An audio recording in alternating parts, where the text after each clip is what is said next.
The sea was a vast canvas, stretching out in every direction under a sky filled with the dim glow of the setting sun. Somewhere in the New World, aboard the massive ship, the saber of Xebec, Marshal D. Teach, known infamously as Blackbeard, stood at the helm, his wicked grin illuminated by the final rays of daylight. His ragged black coat fluttered in the wind, the dark curls of his beard twitching with the sway of the ocean. His presence alone cast a shadow over the crew, his mere presence capable of igniting fear even in the hearts of men who had faced death 100 times. Blackbeard's laughter echoed across the deck, a sound as deep and menacing as the ocean itself. "Zihahaha. It's almost time, boys," he roared, turning his head slightly, eyes gleaming with a sinister light. "We've reached the point of no return. The time for playing around is over. The world will tremble at our feet." His crew stood around him, fearsome pirates, loyal to his vision of domination. Among them were some of the most dangerous men and women the seas had ever known, the sword-wielding Shiryu, Katarina Devon, and the hulking giant San Juan Wolf. Each one a legend in their own right, but under Blackbeard's command, they were more than just a group of outlaws. They were a force of chaos. If you enjoyed this video, don't forget to subscribe to the channel for more great content. Hit the notification bell so you never miss an update.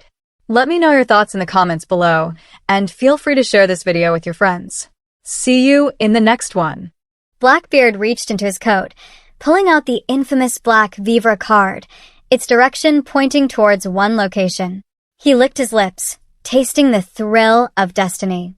"Straw Hat Luffy, the one who stands in the way of my dream," Teach muttered to himself, dark eyes narrowing.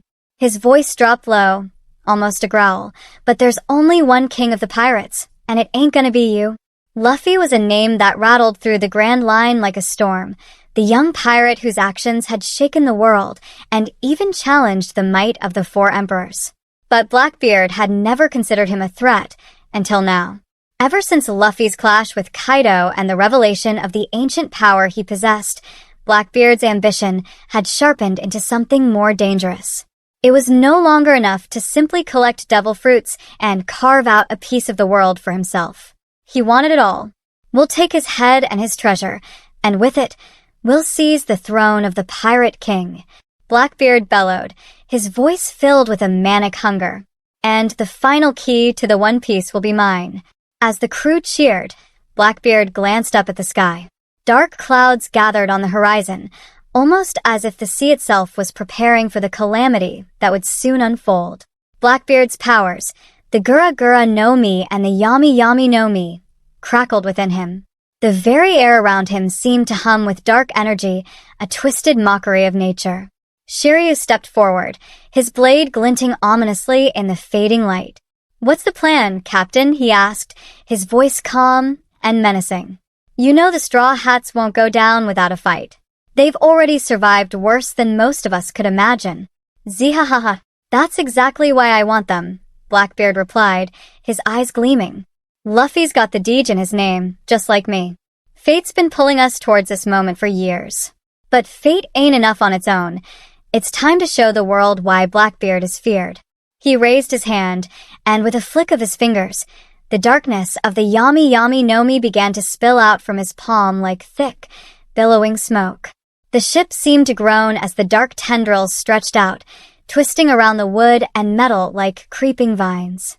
The abyssal power of the Yami Yami no Mi allowed Blackbeard to control gravity, pulling everything into his black hole, into nothingness.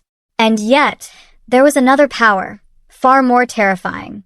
His other hand trembled slightly, glowing faintly with the white cracks of the Gura Gura no Mi, the Quake Quake fruit. The power that had once belonged to Whitebeard, the strongest man in the world.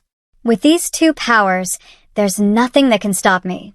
Not Luffy, not the Navy, not the world government," Blackbeard declared, his voice booming. He clenched both hands into fists, and the very air seemed to shatter, the sea below rippling violently as though a massive quake had just shaken the world. "Let's go, men. Zihahaha." Blackbeard laughed as the ship turned, sailing toward their next destination, an inevitable clash with the Straw Hat Pirates. But it wasn't just Luffy that intrigued him. It was the secrets Luffy carried, the ancient knowledge of the Void Century, the Poneglyphs, and the location of Raftel, where the greatest treasure in the world was hidden. Blackbeard's plan was simple. He would take everything. As the ship cut through the stormy seas, Blackbeard's eyes gleamed with malice and excitement. He could feel it in his bones. The world was about to change. He was the storm that would reshape the seas, drown the old world, and give birth to a new one, with him as its undisputed ruler. Straw Hat, I'll be seeing you soon. Ziha-ha-ha-ha. The sun dipped below the horizon, and with it, the calm before the storm faded into nothingness. Blackbeard's destiny, and that of the world, was about to collide.